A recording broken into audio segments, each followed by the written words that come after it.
Назад после ланча.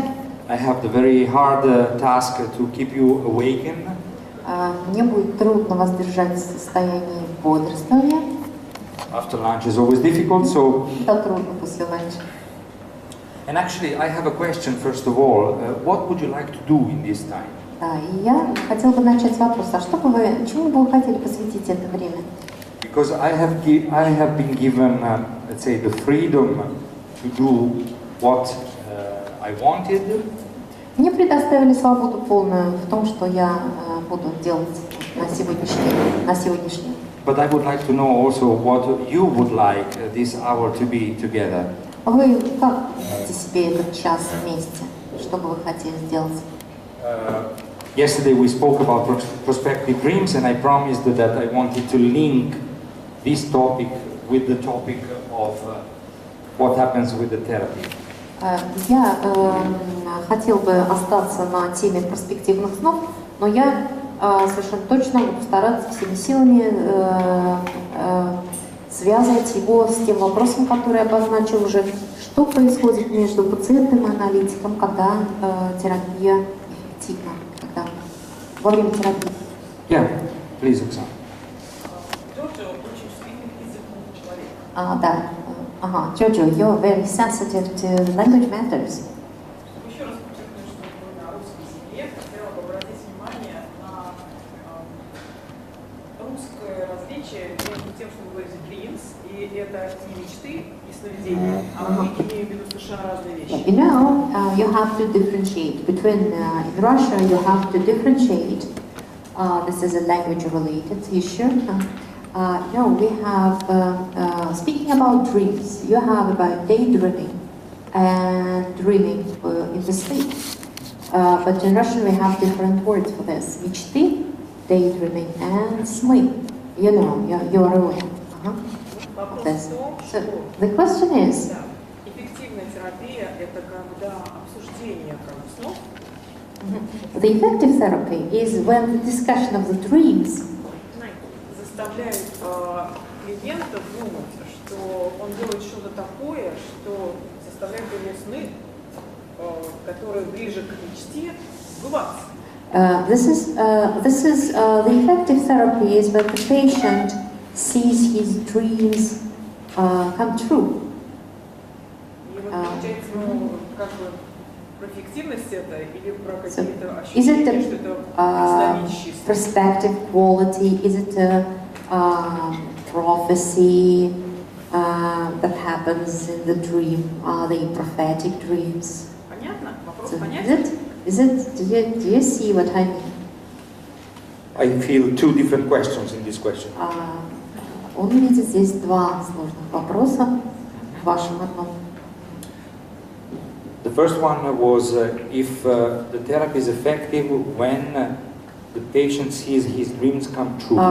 Первый был, насколько я понял, о том, считает ли пациент терапию эффективной, когда приближает сны вот к мечтам. But you mean the daydreaming? The first one. Yes. I mean the daydreaming. I mean.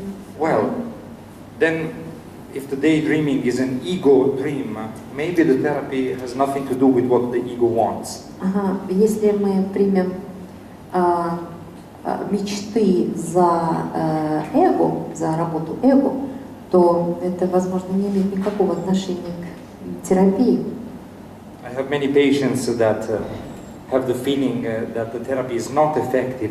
У меня очень много было клиентов, которые считали, что терапия наша не приносит никакого результата, неэффективна. Because it's going against what their ego would wish. Потому что это шло вразрез с желаниями их эго. But the therapy is not about the ego. Но терапия это не про эго. And the second question? Второй вопрос какой был? Уточните. Well, we are past this topic. Thank you. Thank you for answering first. So that's okay. It seemed to me important to mention it. Okay. Но мне было важно все-таки. About yes, you said if it was prophetic dreams. Да, вы говорили еще о такой пророческой функции, да, ясновидящих снов. Yesterday, when we were speaking about prospective dreams, Вчера, когда мы говорили о перспективных снах, I did not mean prophetic dreams. я не имела в виду пророческие, такие ясновидящие сны. Meaning that you see some future events in the dream. В том смысле, что вы вдруг видите там какие-то во сне свои будущие события. Prospective dreams are more dealing with possibilities. Перспективные сны — это больше о возможностях. That are visible in the dreams. New possibilities are shown. Новые возможности проявляют себя в сновидениях. Possibilities that are all, many times they are unconscious also for the patient, for the dreamer. He doesn't know. Очень многие возможности, которые остаются скрытыми для пациента. Он о них не знает. You had good examples of such dreams with the supervision we just had with Bernard. В супервизии, которую мы с Бернардом видели, мы встречали очень многие примеры похожей такой перспективной функции снов. Those dreams were not showing the future; they were showing the possible developments. Они не показывали будущее как таковое, не показывали только будущее возможное развитие. And it's very interesting because possible means what can happen. It doesn't mean what is positive. И возможное, ведь это только то, что может случиться, это не обязательно хорошее, что должно случиться. The dreams of the patient, your colleague, were showing possible positive outcomes, but also possible conflicts. Вот сны, которые обсуждались предыдущие, да, пациента, они показывали не только возможности для развития, но они показывали возможные конфликты, где они могут произойти. Let's make it like this. Давайте так поступим. I will speak a bit about this topic of what can be effective in the therapy. Я поговорю о том, что может быть эффективным в терапии. With particular reference to prospective dreams. С особым упором на перспективные сны. But you must know that this is a topic that would require 6 hours. Но если вот полностью эту тему покрывать, она займет часов 6. And we have 30 minutes. Вот, а у нас 30 минут. So you will listen to some things which can sound dogmatic. Я боюсь, если, прошу прощения, если что-то покажется вам таким догматичным. But if we had 6 hours, you would understand the logic of it. Вот вы бы, конечно, я мог бы логику изложить подробнее, если бы у нас было 6 часов, но... When I was in training, like you, когда я проходил там курсы, повышения, учился, как вы, I was many times wondering what happens when the therapy is effective я or много раз not. задавался вопросом, вот что делает терапию эффективной, что вообще, собственно, конкретно происходит, когда терапия эффективна или неэффективна. In seminars and in conferences, На семинарах, на конференциях the senior colleagues who were speaking, старшие коллеги, которые делали презентации, рассказывали, they seem to be all super wonderful therapists. они все представлялись прекрасными терапевтами, супер терапевтами, Whose patients always improve and get better. у которых складывается впечатление, что у них пациенты постоянно выздоравливают, всячески совершенствуются. While in my practice I had a lot of failures. А в моей практике личной я сталкивался со многими неудачами. Patients who interrupted, who went away unexpectedly. Пациенты бросали терапию, неожиданно исчезали. Patients who did not dream anything. Пациентам вообще ничего никогда не снилось. No dreams about mythology, but very simple dreams. Очень простые, какие-то примитивные сны, никакой мифологии. So I was puzzled about this topic for the whole training. Я был достаточно озадачен, и на протяжении всего своего периода обучения я что-то сомневался в этом. And I tried to understand something in this topic out of need. Хотел понять, вот, что же, найти что-то для себя, нужное мне. The starting point of my reflections were two phenomena. И начал я в этом направлении размышлять, наблюдая за двумя феноменами. The first thing was this. Первая такая вещь. Maybe I was meeting a patient and the situation was very complicated or stuck. У меня был пациент, чья ситуация оказалась очень запутанной и зашла в тупик. I was going to the supervisor, I was telling about the situation. Ну, я ходил к своему супервизору, рассказывал ему об этом пациенте. Maybe the supervisor was giving me some perspectives from other angles. Ну, супервайзер, конечно, помогал мне взглянуть на проблему с каких-то других точек зрения, предлагал свои варианты. And I understood better the situation of the patient. Я лучше стал понимать ситуацию пациента. And when I went back to the patient, А потом, когда вернулся к пациенту, the only having inside a different understanding of what was going on, и у меня были в голове несколько вариантов толкования того, что происходит, интерпретации. somehow was perceived by the patient without telling anything because things were moving. Внезапно пациент об этом, о многом сам догадался. Я ему не успел там ничего сообщить, просто потому что терапия шла своим чередом. Did you have this experience sometimes? Не было у вас такого? Like you don't do anything То есть special, вы but ничего особенного не делаете? when you have a better understanding of the situation, something moves. Когда вы просто что-то лучше понимаете, уже что-то происходит. So this is the first point. You read it in. Вот, just a minute. Другой взгляд на клиническую ситуацию, которая имеется у аналитика, замеченный пациентом, открывает новый путь терапевтическому процессу. The second phenomenon Второе явление, на которое я обратил внимание, was that both patients and therapists, что и пациент, и терапевт, аналитик, when they describe what happens in their therapeutic process, описывая, что происходит на их терапии, they mostly use horizontal spatial они metaphors. обычно используют метафоры горизонтальные, пространственные, и горизонтально ориентированные метафоры пространства. Like I feel in a dead end. Например, я оказался в тупике, вот шел и оказался в тупике. I move in circle. Я, кажется, кружусь на одном месте. I find myself back to the point of start. Кажется, я опять вернулся к тому, с чего мы начали. I feel at a crossroad in my life. Я нахожусь на перекрестке, на перепутье жизненного пути. One step forward and 3 steps back. Да, я двигаюсь вот один шаг вперед, 3 шага назад. Meaning that you start improving, but then you find yourself back. Он начинает наблюдать позитивное улучшение, а потом вдруг опять все откатывается назад. I'm lost, I cannot find the way Я не могу out. найти выход, я не могу, потерялся.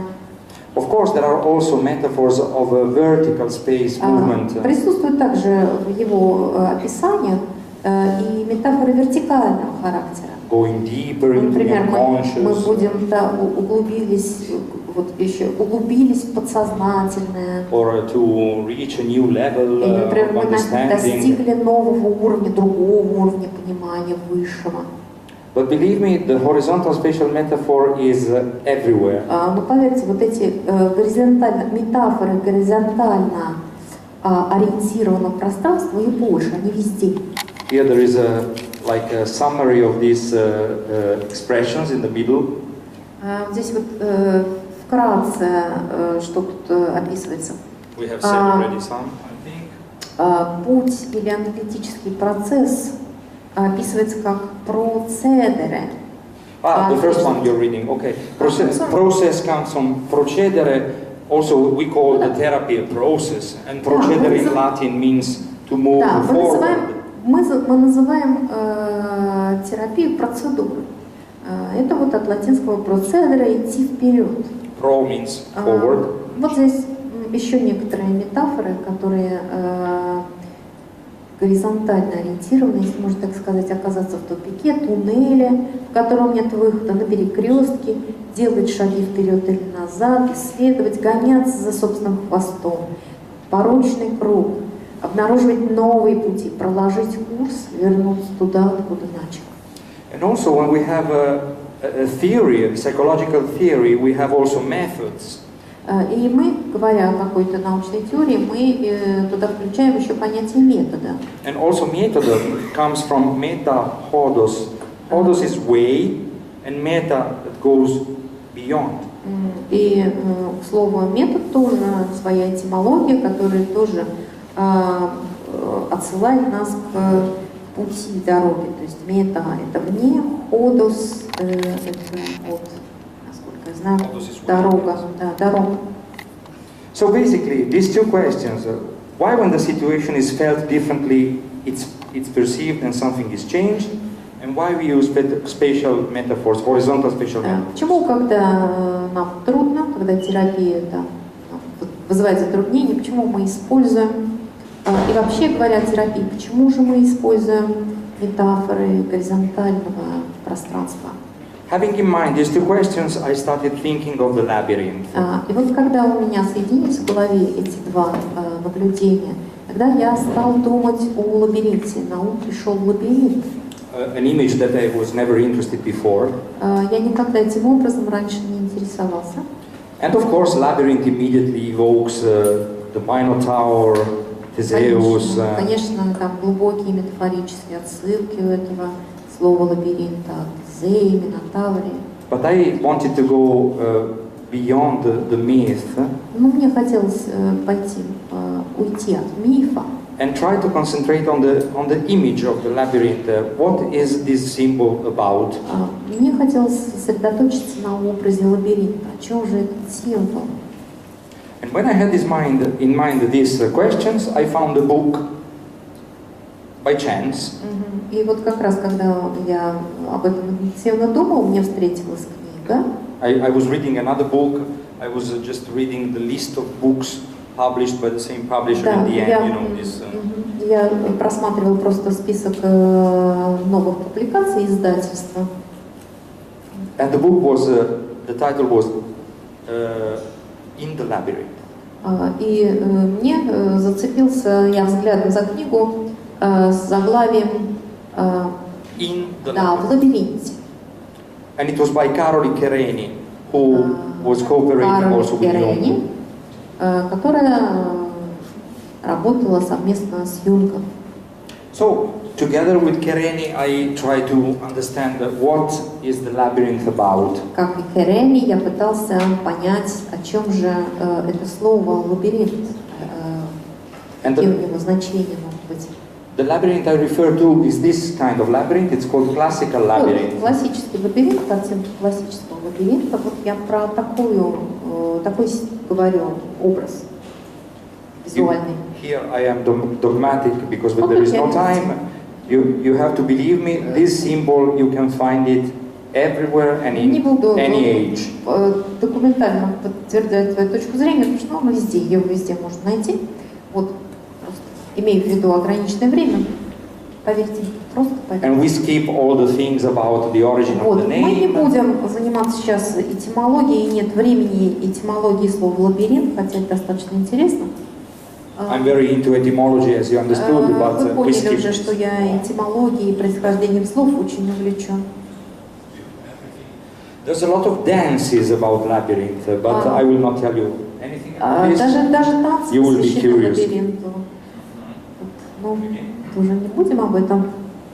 Let me summarize that in every ritual, and every dance В каждом ритуале, в каждом танце, that was implying making this movement которые вот on the делали ground. такие циркулярные движения, такие круговые движения на земле. They were rituals connected with walking into death. Везде можно проследить танцы, которые отходят к вхождению в смерть And come out и renewed. выхождению обновленным, возрожденным. So basically, this labyrinth was connected with the idea of delving into death and come То есть, out renewed. по сути, в основе своей само понятие, концепция лабиринта была связана с вхождением в смерть и возможностью оттуда выйти обратно из мира смерти. If you take symbols, dictionary of symbols, you probably have it in Russian as well. Может быть, у вас есть словарь сновидений, если мы туда заглянем.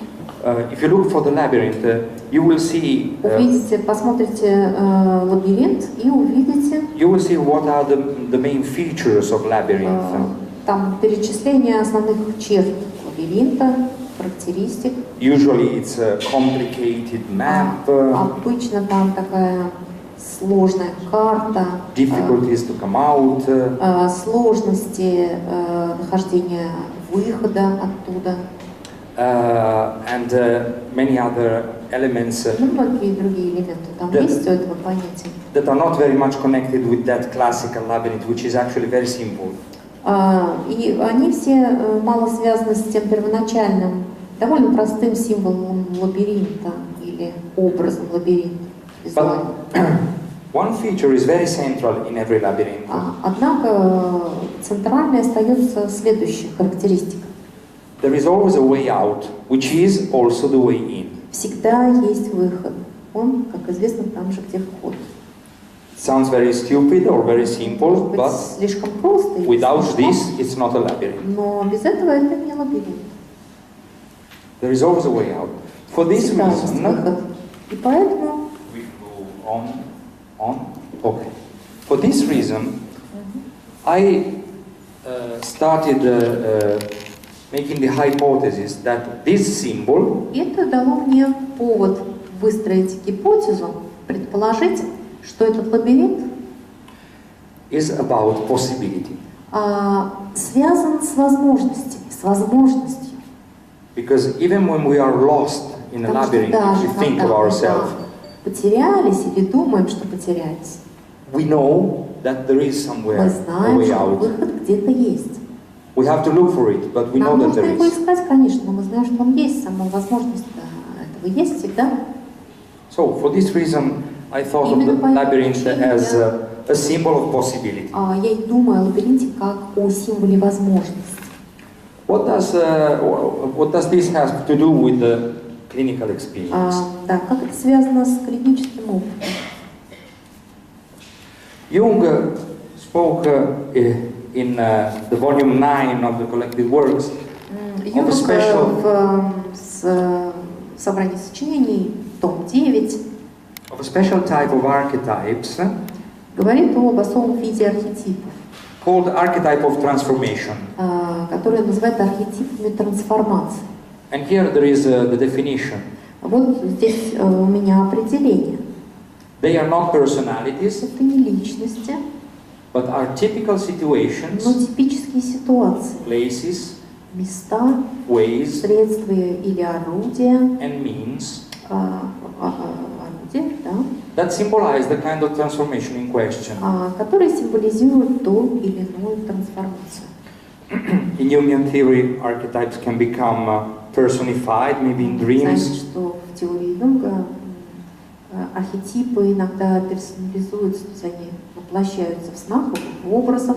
But this class, let's say, of archetypes are not personified, but they represent a situation. Но этот тип, вот этот архетип, он как-то не персонифицирован, однако мы его можем, он себя обнаруживает. Also, you can skip this. Okay, let's stop here. So, if we think that this symbol, the labyrinth, the classical labyrinth symbol, has been found everywhere. Если мы согласимся, что такой символ лабиринта можно обнаружить повсюду, in different ages, in different eras, sorry, во многие исторические and in периоды, different places. в Also, различных in географических Russia местах. they exist on the ground with stones, Ну, я знаю, что были какие-то русской истории там, for example. каменные, So, такие if this, разложенные камни особым образом загадочно на земле. if this symbol is everywhere, Jung would have connected it with some collective element. И если мы такой символ находим повсюду, то, конечно, Юнг его обязательно связывал с коллективным бессознательным. And if after exploring the meanings, different meanings of this symbol in Если different мы будем ages, в разные времена и в разные культуры исследовать значения, которые придавалось этому символу, we think that the labyrinth is symbolizing possibility, мы обнаружим, что лабиринт символизирует возможность. we can say that there is a collective element about possibility in the psyche. Можем считать, что в психе существует коллективный элемент возможности. В коллективном бессознательном есть элемент общий. What does it mean? That if you have a patient there with a problem, Вот у вас пациент с проблемами. you just suggest to the patient, well, it's possible for you to develop, Вы to change. прямым текстом заявляете, ты знаешь, ты можешь измениться, у тебя есть для этого возможность. No. Нет. This is what Jung says. A suggestion is never accepted without an inner readiness. По словам Юнга, предложение принимается только есть внутренняя готовность к нему. A suggestion that is accepted for any length of time always presupposes a marked psychological readiness, which is merely brought into play by the suggestion. Предложение, принятое на любой период времени, всегда предполагает выраженную психическую или психологическую готовность, которая просто вводится в игру так называемым предложением. What is this inner readiness? Что это за внутренняя готовность? What does it mean? Что это означает?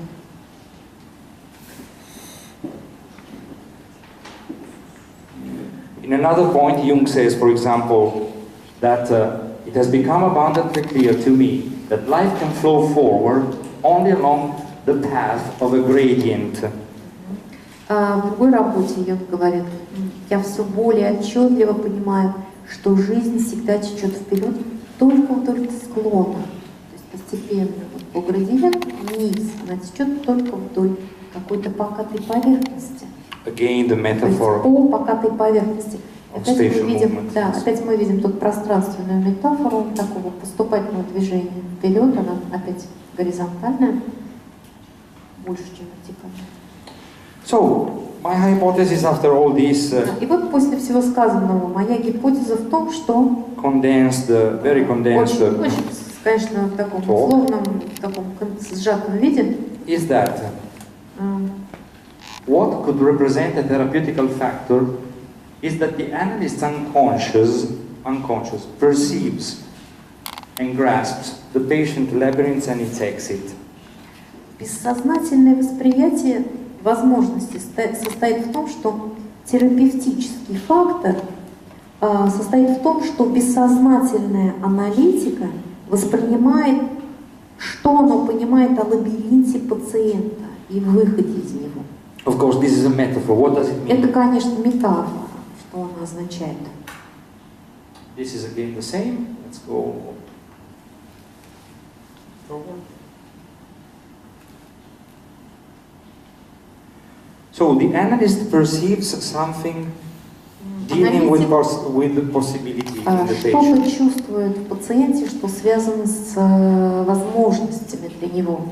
We can call it intuition. Это может быть названо интуицией, We can call it countertransference. можно назвать это контрпереносом. The analyst can tune more or less consciously настроить более или менее on non-verbal elements. сознательно, ну, конечно, на невербальном таком уровне, тонкую настройку этой связи провести. On the body of the patient, on his own body, her own body. Да, он может это проследить вот в телесных реакциях своих пациентов. On a dream. Может на материале снов с этим работать. On a fantasy. Может быть какие-то фантазии пациента. On a sand plate, right? Это видно иногда в a песочнице психологической или в рисунках пациентов, в любых таких процессах. And the therapist unconsciously feels that there is something dealing with possibility. Аналитик интуитивно чувствует, что для пациента есть какая-то возможность. When this unconscious knowledge comes into relation with the analyst consciousness, И когда такое бессознательное знание вступает в контакт сознательно с аналитиком, it can be reflected back to the patient. Его можно отзеркалить, отразить обратно в сознании пациента, Who would feel this as true? который это воспримет как истину, это знание как истину, Because it belongs to them. потому что первоначально это принадлежит ему, принадлежало ему, это его собственное ощущение, собственное знание, просто ему возвращенное терапевту. So it's an emotional understanding. It's not that the patient understands with the rationality. Это не то, что нужно понимать рационально, это то, что нужно почувствовать эмоционально, на эмоциональном уровне.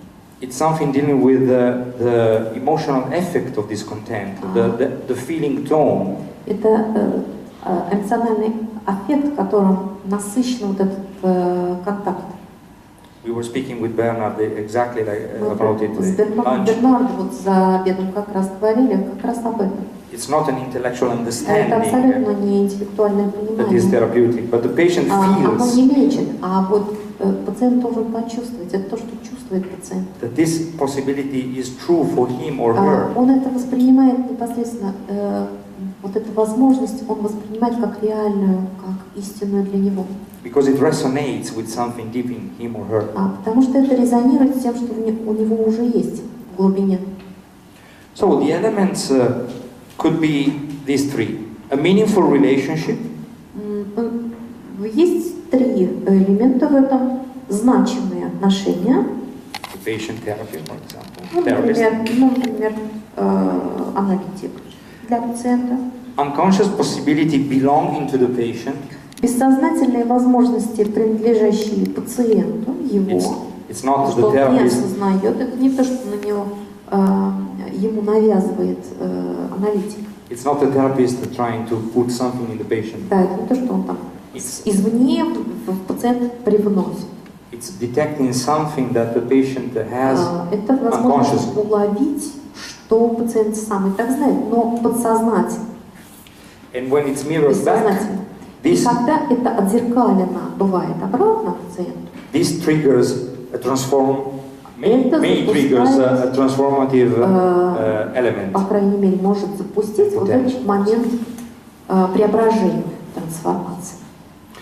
Maybe you have already seen in Jung's collected work this. Может быть, вы видели в одной из работ Юнга вот такую взаимозаменяемую пару. So this is the scheme in psychology of translation, I think, also of transference, how it's called. Это, по-моему, психология переноса. Maybe there is still to come out where is it taken from? If you push. No, it's not. There is no name. Okay, leave it out. So here is a scheme. There is the patient and the therapist. Вот такая схема. Значит, вот пациент, терапевт. Да, нужно придется встать. So let's say that this is the patient. А вот этот пациент, вот это вот терапевт, справа терапевт, аналитик. And these arrows, they show all the different connection in Эти communication with the стрелочки, patient. они показывают различные отношения между пациентом и аналитиком. There is from conscious to conscious when we speak to the patient. Мы, вот это уровень сознательный, когда мы говорим с нашим пациентом. Some things that we say to the patient, they are also Что-то, perceived что мы in his передаем, unconscious. транслируем пациенту в его бессознательное. But the same does the patient with us. Но то же самое делает пациент с нами, что-то сознательно нам. There can be communication between unconscious, from unconscious to unconscious, says you. Да, мы общаемся с пациентом напрямую от подсознания к подсознанию. And hopefully the therapist has this good connection, hopefully. Ну, очень, да, очень хочется, чтобы вот у аналитика вот хорошо работала вот эта связь от подсознания к сознанию, то есть чтобы он осознавал хорошо. Well, surely we have to help the patient to Мы build up должны this. понять, помочь нашему пациенту выстроить вот эту горизонталь снизу вверх от бессознательного к сознательному. So, if there is an unconscious possibility, если вот здесь есть неосознаваемая возможность, it may be perceived by the analyst consciously or unconsciously. Аналитик вполне может сознательно ее воспринять. Maybe we understand something directly and we see Мы it. можем что-то видеть вполне так себе непосредственно, Or понимаете? maybe we perceive it unconsciously and we Может need быть, to мы work это on it. воспринимаем подсознательно, и тогда мы должны с этим работать. Before it becomes conscious to us as well. Чтобы это тоже осознавалось нами. То есть мы должны вытащить у себя уже из подсознания эти моменты. And then we can mirror it back to А the потом мы patient. можем это все обратно ему отразить, отзеркалить пациенту. And this can move something in the И вот patient. это может как раз что-то сдвинуть, стронуть с места в этой истории нашего пациента. There's a parallel between this process and the birth of the ego. Of the ego. Birth of the ego. Между этими процессами и рождением эго существует параллель. The birth of the ego has a very similar pattern.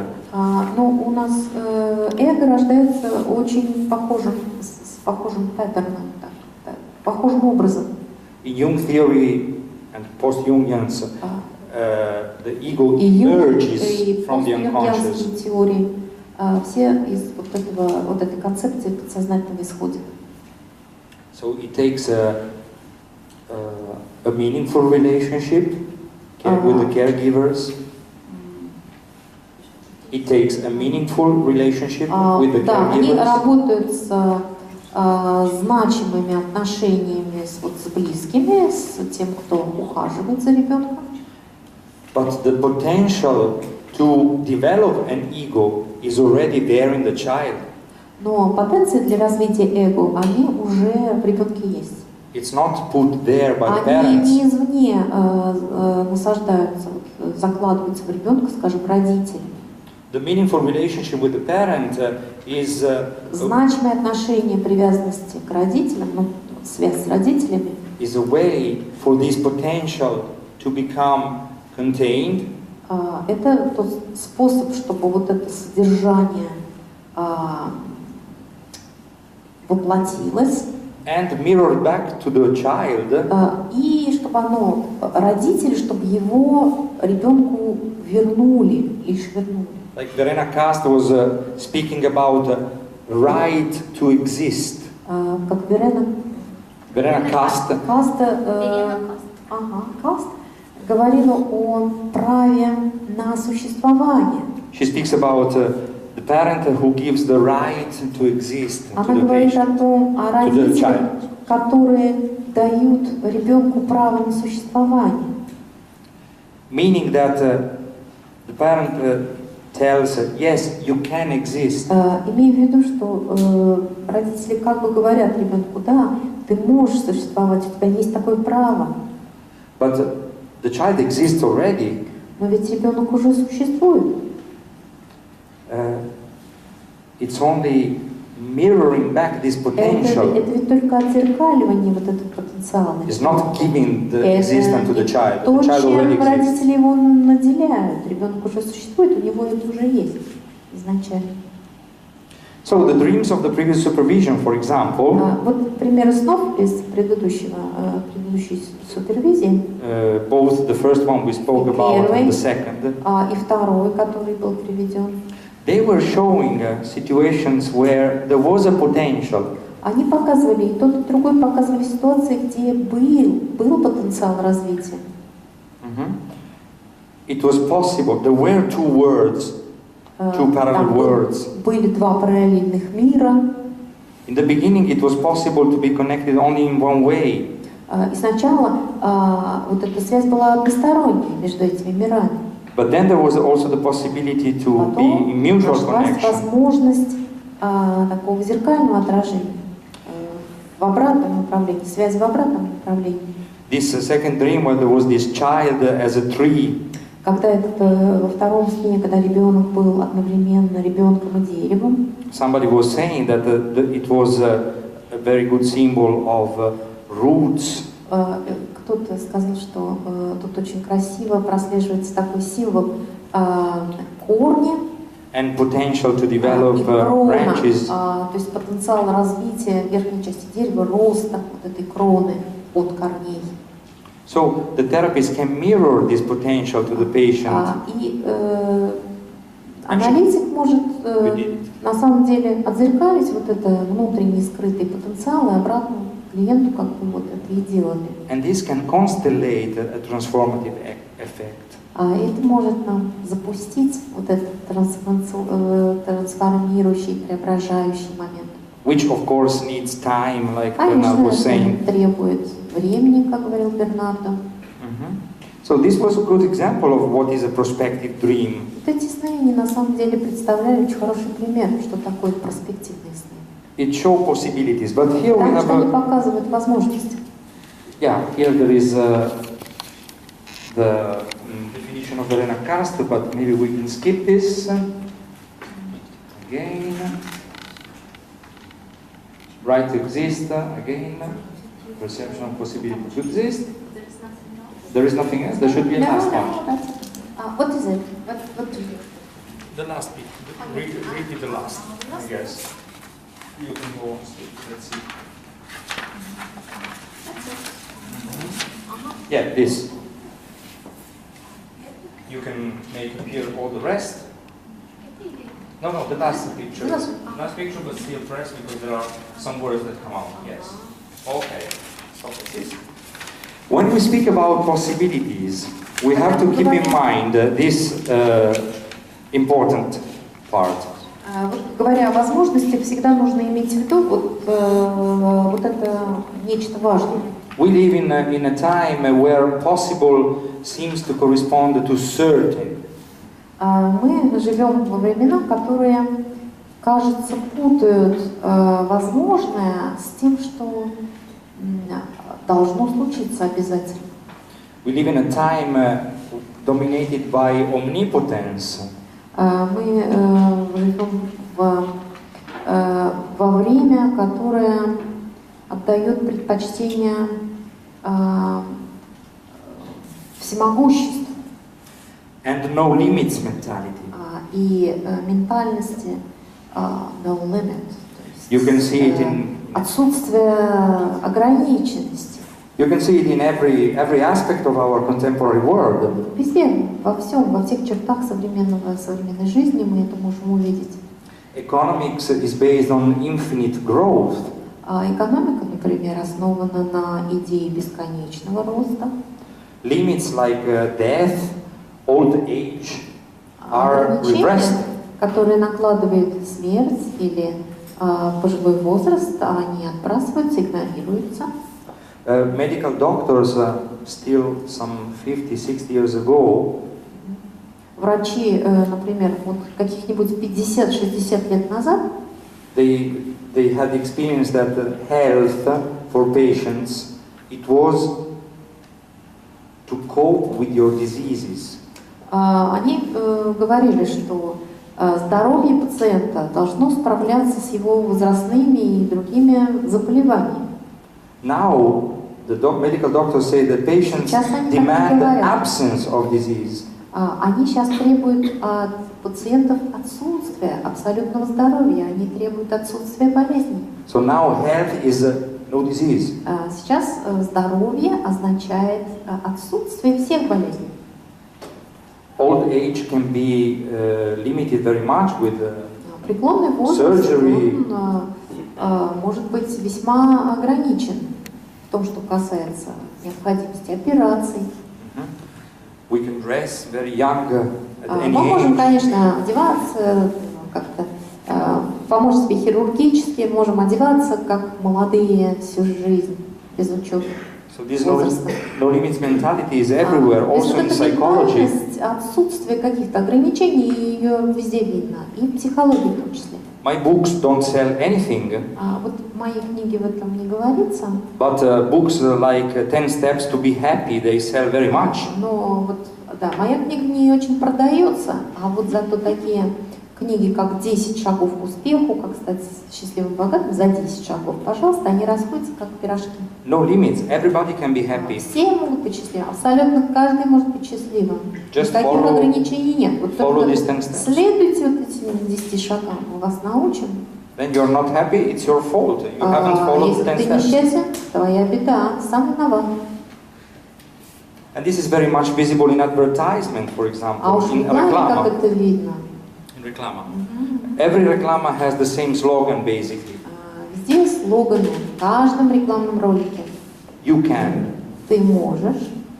If you have this object, you can. Вот, да, только купи вот это, и все можешь. So basically now possible is become like everything is possible. Yeah. То есть в нашем мире возможность становится лозунгом «все возможно». Everybody can, everything is possible. Все могут, все возможно. But this is not true. Possible is not the opposite of impossible. Ведь возможное не является противоположностью невозможного. We tend to think that impossible is the opposite of possible, Мы also считаем, что because of the semantic. невозможное это всего лишь противоположность возможного. Ну, к этому семантика языковая нас подталкивает. But the real opposition is certain with impossible. А ведь настоящая позиция не в противопоставлении возможного и невозможного, а в противопоставлении определенного и невозможного. So impossible is that something cannot happen at all. Невозможное то, что не может случиться ни при каких обстоятельствах. Certain is something will happen certainly. А определенное это то, что обязательно случится. Possible is the transitional space in between. А возможность это связь между ними, это перенос, переход. So we have to keep in mind that when we speak about possibility in the patient, Обязательно нужно помнить, говоря о возможностях для пациента, it does not mean that certainly the patient will heal and will be perfect. No. мы не можем гарантировать, что у пациента будет все прекрасно. Possible means that it can be or it cannot also not be. Возможность это именно возможность, шанс, наличие шанса, что это случится. Это не обязательность. Again, if we think about the labyrinth, Опять, когда говорим, вспомним о лабиринте, if we are lost in the labyrinth, если мы потерялись в этом лабиринте, it is possible to come out мы, конечно, можем выйти, because there is a way out. потому что есть выход, But есть, it's not certain. но он не обязательно. We can meet the Minotaur and be eaten. Мы встретим Минотавра, он нас сожрет. We can be lost forever and А мы running in можем circles. кружить бесконечно, так и не находя этого выхода. But it's possible. Но возможность выхода есть. So Именно как потенция, именно как что-то возможное. This is the concept of possibility that I have to Вот keep in mind. моя концепция возможного, про которую я говорю. So, in this concern, if we go back to some earlier slide, the slide before this, Сейчас, если Thanks. немножко the patient can transmit, let's say, or can show possibility can be seen in symptoms. Мы можем увидеть некоторые возможности в симптомах. It's very hard for a patient to feel that his anxiety expresses some possibility for development. Пациент обычно не может поверить, что его вот это беспокойство, страх, они могут содержать в себе какие-то возможности. My patients with anxiety, they ask me how many sessions are needed to get rid of this anxiety. У меня мои пациенты с тревожным расстройством, они спрашивают, сколько нужно сессий, чтобы мы наконец от этого избавились, от этой трясучки. And I say, I don't know, and they are, how is it possible that you don't know? You are the expert. Вы же эксперт, вы же специалист, что же вы? So, I know I'm speaking of your experience as well. Мне кажется, я ваш опыт тоже частично этим отражаю. But the symptom can be an opening door to some other elements of the psyche. Симптом может быть открытой дверью к какому-то элементу психики. The same we can say about the body. The body is very, very forgotten in Jungian theory. Вот теория Юнга пренебрегает телом, а зря. It's very important. I mean, Это очень важно, работа с телом. we don't have a body, we are a body. So. Мы же не имеем тела, обладаем телом, мы и есть это тело. And dreams, of course, it's my original topic. И вот, возвращаясь к первоначальной теме, сновидения. Original, I mean initial topic. Первоначальной. Dreams can be a very good phenomenon expressing these potentials and these possibilities in the Сны patient. могут быть хорошим способом разглядеть вот эти потенции, эти возможности. And since we are not in a no limits world, there is a limit of time. Ну а мы-то с вами понимаем, что живем в мире с границами, и время накладывает свои ограничения. Мне придется заканчивать сейчас. And I only hope that from this talk Я надеюсь, что вы из этой беседы I hope from this talk you have some element for further reflections on your own. У вас появился какой-то повод для своих собственных размышлений. If this happens, I'm very happy to be here. Так случится, я буду очень счастлив. Спасибо большое.